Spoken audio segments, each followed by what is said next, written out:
नमस्कार दोस्तों। वक्फ संशोधन कानून 2025 का नोटिफिकेशन 8 अप्रैल 2025 को जारी हो गया। सरकार का कहना है कि यह कानून वक्फ संपत्तियों के प्रबंधन में ट्रांसपेरेंसी और जवाबदेही सुनिश्चित करने के लिए लागू किया गया। राष्ट्रपति की मंजूरी के बाद यह अब पूरे देश में प्रभावी हो चुका है और इस कानून को लेकर मुस्लिम संगठन और कई सांसदों द्वारा आपत्ति भी जताई गई। मुस्लिम संगठनों द्वारा ये कहा गया कि इस कानून के अमल में आने के बाद ऐतिहासिक संपत्तियों का मालिकाना हक प्रभावित होगा और इसका मुसलमानों पर भी असर पड़ेगा। एआईएमआईएम के सांसद असदुद्दीन ओवैसी ने एक चैनल को इंटरव्यू के दौरान बताया कि इस कानून के लागू होने के बाद संभल स्थित जो जामा मस्जिद है उसमें भी बदलाव हो सकता है। कहा कि वक्फ संशोधन कानून 2025 लागू होने के बाद संभल का जामा मस्जिद वक्फ की संपत्ति नहीं रह जाएगी। ओवैसी ने एक चर्चा के दौरान कहा कि उन्होंने बिल में 3D सेक्शन जोड़ा है और यह सेक्शन कहता है कि एनी डिक्लेरेशन और notification issues under this act और under any previous act in respect of work properties shall be void if such property was a protected monument or protected area under the Ancient Monuments Prevention Act 1994 or Ancient Monument and Archaeological Sites and Remains Act 1958 at the times of such declaration or notification। इस कानून पर जिस दिन राष्ट्रपति हस्ताक्षर करे संभल की मस्जिद वक्फ नहीं रहेगी। अब संभल की मस्जिद जो है वो एएसआई संरक्षित साइट है, इसलिए संभल की मस्जिदें चली गई, न कि वक्फ से।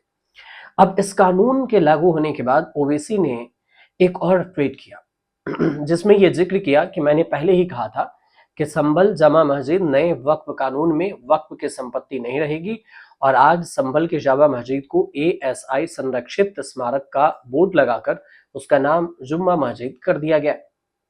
इसके अलावा असदुद्दीन ओवैसी के इस दावे पर जो वकील हैं विष्णु शंकर, उनसे जब सवाल उठाया गया तो उन्होंने एक दूसरे चैनल से बातचीत करते हुए कहा कि मैं उनसे ये पूछना चाहता हूं कि अगर आप ये बयान दे रहे हैं कि संभल के मस्जिद में जो बात हुई, संभल के मस्जिद महरूम होना पड़ेगा, तो फिर सबसे पहले बैरिस्टर साहब को ये दिखाना पड़ेगा कि संभल की मस्जिद फला फला वक्फ नंबर है।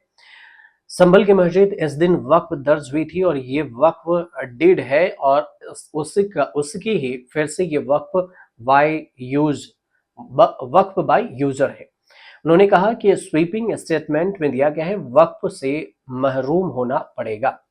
विष्णु शंकर जैन अपनी बातचीत में आगे ये भी बताए कि भ्रम फैलाना नहीं चाहिए, भ्रम ना फैलाएं। आप सेक्शन 3D पढ़ लीजिए और इसमें लिखा है कि जो एएसआई संरक्षित इमारतें हैं, अगर आपने उसको वक्फ किया है तो वो नोटिफिकेशन शून्य हो जाएगा और अब एएसआई एक्ट 1958 से उसे संचालित किया जाएगा। उन्होंने कहा कि एएसआई एक्ट 1958 के बारे में बहुत कुछ जिम्मेदारियों से कहना चाहते हैं कि बहुत सारे ऐसे मंदिर हैं जो एएसआई के अधीन हैं, वहां पूजा पाठ हो रही है, और बहुत सारी मस्जिदें हैं जो इस देश में जो एएसआई के अधीन है लेकिन वहां पर भी नमाज पढ़ी जा रही है। गोवा का सफाई मस्जिद ऐसा ही है, वहां नमाज पढ़ी जा रही है और इसीलिए ऐसा कहना भ्रम फैलाना है। अगर कोई इमारत एएसआई के अधीन है तो वहां पर मेरी पूजा रुक जाएगी या नमाज रुक जाएगी, ऐसा कहना इस एक्ट के खिलाफ होगा। और आपको ये भी बता दें कि देश में भारतीय पुरातत्व संरक्षण जो सर्वेक्षण है एएसआई और वक्फ बोर्ड के बीच में कई ऐतिहासिक संपत्तियों को लेकर विवाद चल रहा है। एएसआई इन संपत्तियों को राष्ट्रीय धरोहर के रूप में संरक्षित करता है, जबकि वक्फ बोर्ड इन्हें अपनी संपत्ति के रूप में दावा करता है। वक्फ अक्सर यह तर्क देता है कि यह धार्मिक या परोपकारी उद्देश्यों के लिए समर्पित की गई है, जैसे अब ताजमहल एआई का ही है या फिर वक्फ बोर्ड का, ये भी एक सवाल है, इसे भी समझिए। ऐसा ही विवाद मुगल बादशाह शाहजहां द्वारा बनवाए गए ताजमहल को लेकर भी हुआ था। उत्तर प्रदेश के सुन्नी वक्फ बोर्ड ने 2005 में ताजमहल को वक्फ संपत्ति घोषित किया था। वक्फ बोर्ड ने यह दावा किया था कि यह एक मकबरा है और इस्लामी परंपरा के तहत वक्फ के अधीन आता है। अब ये मामला पहुंचा सुप्रीम कोर्ट। सुप्रीम कोर्ट में जब मामला गया तो सुप्रीम कोर्ट ने उत्तर प्रदेश सुन्नी वक्फ बोर्ड से ये पूछा कि अगर शाहजहां ने इसको वक्फ किया है तो वो वक्फ डीड दिखाइए, लेकिन वक्फ बोर्ड कोर्ट में कोई भी डीड दाखिल नहीं कर पाई और इसके बाद कोर्ट ने ये मामला खारिज कर दिया। इस पूरे मामले को लेकर जो वकील हैं विष्णु शंकर, उनका कहना हुआ कि जो मौजूदा वक्फ कानून आया है उसमें सेक्शन 36 को उठाकर देख लीजिए तो इसमें यही लिखा है कि अब जो भी वक्फ होगा वो वक्फ डीड के माध्यम से ही होगा। इतिहास में जो भी वक्फ हुई है उसके बारे में सेक्शन 3B के माध्यम से जानकारी मांगी गई, और जैसे वक्फ डीड कब हुई, आपको ऑनरशिप कब आई और आपके मुतल्ले कौन था, गजट नोटिफिकेशन कब हुआ, ये सारी जानकारी वक्फ के पोर्टल पर आपको देनी पड़ेगी।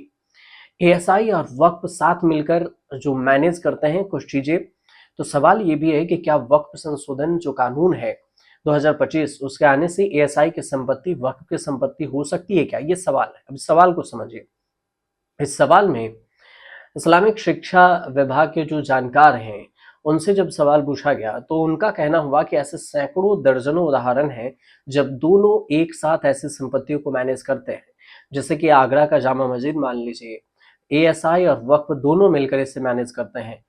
एएसआई ऐसी इमारतों का संरक्षण करता है जबकि वक्फ वहां के मजहबी काम देखता है। जैसे इमाम कौन होगा, मुअज्जिन मुअज्जिन कौन होगा, इत्यादि, ये सब जो है ये टकराव इसमें कभी नहीं हुआ। तो क्या वक्फ कानून लागू होने से पहले एएसआई की संपत्ति वक्फ की संपत्ति हो सकती थी क्या? सवाल तो मन में ये भी आपके उठ रहे होंगे। तो इसे वक्फ संशोधन कानून 2025 लागू होने से पहले भारतीय पुरातत्व सर्वेक्षण जो है एएसआई की संपत्ति को वक्फ की संपत्ति के रूप में दावा किया जा सकता था, बशर्ते उस पर वक्फ द्वारा कोई भी वैधानिक दावा स्थापित किया गया हो या फिर वह दावा वक्फ अधिनियम 1995 के तहत मान्य हो। वक्फ अधिनियम 1995 जो कि अब 2025 में संशोधन से पहले लागू था, वक्फ बोर्ड को यह अधिकार देता था कि वह किसी संपत्ति को वक्फ की संपत्ति घोषित कर सके यदि उसे लगता था कि वह संपत्ति मुस्लिम कानून के तहत धार्मिक है, पवित्र है, परोपकारी उद्देश्यों के लिए समर्पित की गई है, तो वक्फ की संपत्ति उसे घोषित कर देता था। इसे ही वक्फ बाय यूजर कहा जाता है और इसी के सिद्धांत में भी शामिल किया गया था, जिसके तहत बिना औपचारिक दस्तावेज डॉक्यूमेंट्स के ही भी लंबे समय तक उपयोग के आधार पर संपत्ति को वक्फ माना जा सकता है, मतलब वक्फ बाय यूजर्स। हालांकि एएसआई द्वारा जो संरक्षित संपत्तियां होती है जैसे कि स्मारक, पुरातात्विक स्थल होते हैं, प्राचीन स्थल, आमतौर पर केंद्रीय संरक्षित स्मारक के रूप में प्राचीन स्मारक और पुरातात्विक स्थल अवशेष अधिनियम के तहत आता है 1958, और इस कानून के तहत ऐसे संपत्तियों पर किसी भी तरह का अतिक्रमण या स्वामित्व परिवर्तन प्रतिबंध है, बैन है। फिर भी वक्फ अधिनियम 1995 की धारा 40 के तहत वक्फ बोर्ड को यह शक्ति प्रदान करती थी कि वह किसी संपत्ति के बारे में जानकारी इकट्ठा कर सकती है, वक्फ घोषित कर सकता है, और इसका निर्णय अंतिम माना गया था जब तक कि वक्फ ट्रिब्यूनल द्वारा उसे बदला या रद्द न किया जाए, जो कि अब नए वक्फ कानून में धारा 40 को ही खत्म कर दिया गया। नए वक्फ कानून में देखें तो वक्फ बाय यूजर और धारा 40 दोनों को ही समाप्त कर दिया गया है। तो ये थी पूरी जो वक्फ को लेकर जो सिंबल मस्जिद पर जो चर्चा हो रही थी उसकी जानकारी। अगर आपको अच्छी लगी तो हमारे चैनल से जुड़िए, सब्सक्राइब कीजिए, शेयर कीजिए और कमेंट जरूर कीजिएगा।